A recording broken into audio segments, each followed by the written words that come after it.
PT Catur Karda Depo Bangunan Tbk atau Depo membidik kinerja yang lebih positif di tahun 2026 dengan menetapkan target pertumbuhan pendapatan yang ambisius.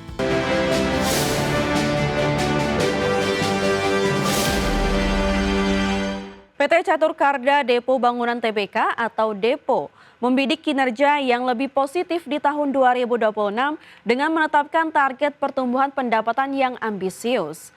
Manajemen perusahaan yang bergerak di sektor retail bahan bangunan ini menetapkan target kenaikan pendapatan hingga sekitar 10% dibandingkan tahun sebelumnya.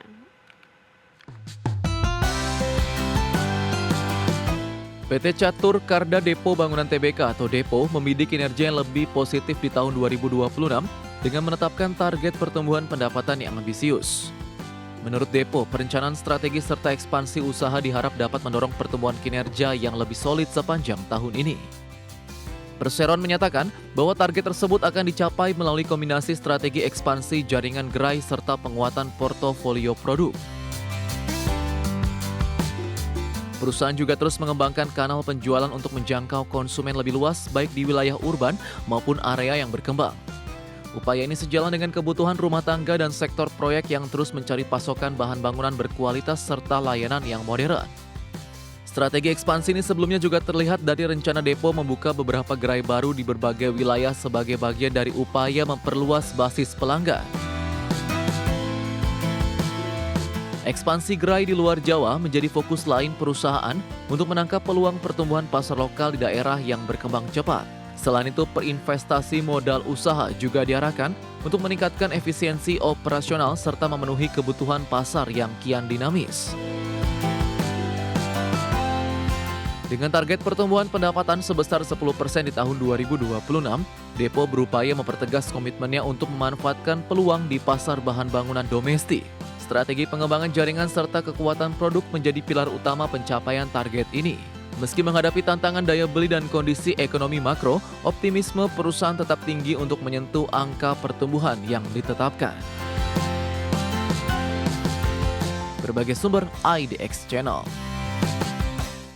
PT Bumi Resources Mineral Tbk atau BRMS menghabiskan dana eksplorasi sebesar 3,2 juta dolar Amerika Serikat pada kuartal keempat 2025. Dana tersebut digunakan untuk kegiatan eksplorasi dan operasi produksi melalui 5 anak usaha perseroan. PT Bumi Resources Minerals Tbk atau BRMS menghabiskan dana eksplorasi sebesar 3,2 juta dolar Amerika Serikat pada kuartal keempat 2025. Berdasarkan keterbukaan informasi Bursa Efek Indonesia, dana eksplorasi terbesar diserap PT Gorontalo Mineral sebesar 1,81 juta dolar Amerika Serikat untuk proyek emas dan tembaga di sejumlah prospek di Blok Tombulilato. Sementara PT Citra Palu Minerals mengalokasikan sekitar 747.000 dolar Amerika Serikat untuk eksplorasi emas di Sulawesi Tengah dan Sulawesi Selatan, termasuk pengeboran di prospek River Reef Watu Putih dengan total 356 titik bor hingga akhir Desember 2025.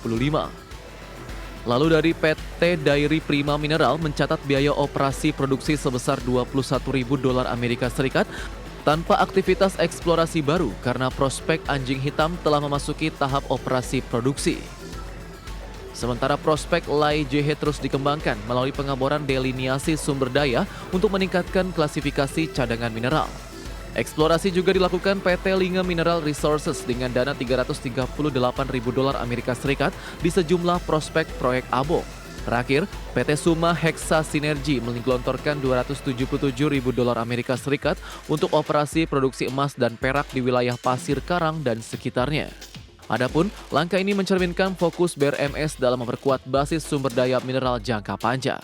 Berbagai sumber IDX Channel.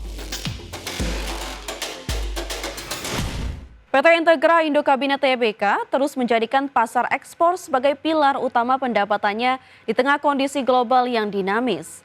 Perusahaan furnitur dan produk kayu ini menegaskan bahwa kontribusi pasar luar negeri, terutama ke Amerika Serikat, tetap menjadi fokus strategis di bisnisnya. PT Integra Indo Kabinet Tbk terus menjadikan pasar ekspor sebagai pilar utama pendapatan di tengah kondisi global yang dinamis. Pasar ekspor selama ini menyumbang lebih dari 90% pendapatan Wood, sehingga strategi pengembangan di luar negeri dinilai sangat penting untuk pertumbuhan kinerja perusahaan.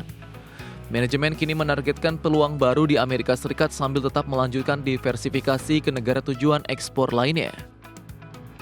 Meski belum merinci capaian kinerja terbaru secara detail, Investor Relations Wood menjelaskan bahwa Amerika Serikat menjadi tujuan utama produk furnitur dan komponen kayu Indonesia dari perusahaan itu. Permintaan di pasar Amerika Serikat dianggap masih kuat meskipun ada tantangan dari kebijakan tarif impor yang berubah-ubah seperti tarif resiprokal atau tambahan dari pihak berwenang. Wood melihat adanya peluang pertumbuhan di segmen ini karena kebutuhan konstruksi dan retail furnitur di Amerika Serikat masih menunjukkan traksi positif. Strategi pengembangan ekspor Wood juga meliputi upaya diversifikasi ke pasar lain sehingga tidak terlalu tergantung pada satu negara tujuan. Hal ini menjadi penting mengingat tantangan bisnis global seperti persaingan harga serta regulasi perdagangan yang dapat berubah cepat. Dengan memperluas pasar ke sejumlah negara di Asia dan Eropa, perusahaan berharap dapat mengatasi risiko yang muncul dari terkonsentrasinya perdagangan hanya ke satu wilayah. Dengan tetap mengandalkan pasar ekspor seperti Amerika Serikat sebagai kontributor utama pendapatan, Integra Indo Kabinet mencoba menempatkan diri sebagai pemain furniture dan komponen kayu yang relevan di panggung global. Fokus ke pasar Amerika Serikat serta ekspansi ke negara tujuan baru menjadi bagian tak terpisahkan dari strategi pertumbuhan di tahun 2026. Berbagai sumber IDX Channel. Pemirsa, kita beralih ke update IHSG hari ini pasca penutupan sesi pertama di tanggal 12 Januari 2026, di mana IHSG bergerak menguat 0,13% ke level 8.947,96 dan dibuka di level 8.991 dan sempat menyentuh level tertinggi di 9.000. 359 saham menguat, 311 saham melemah, dan 141 saham stagnan. Dari top gainers pemirsa, atau saham-saham yang mengalami penguatan tertinggi antara lain ada Antam yang mengalami penguatan di 4,13%, PWON menguat di 13,64%, Mina menguat di 5,69%, dan BRMS menguat di 3,66%. Selanjutnya dari top losers pemirsa ada dari Raja yang melemah 6,17%, Inet melemah di 9,01%, Ratu melemah di 5,15%, dan Pani melemah di 3,07%. Dari pergerakan sektoral pemirsa ada konsumsi non-primer yang menguat di 2,9%, transportasi dan logistik juga menguat di 2,35%, sementara infrastruktur melemah di 1,06%, begitu juga dengan keuangan yang melemah di 0,5%.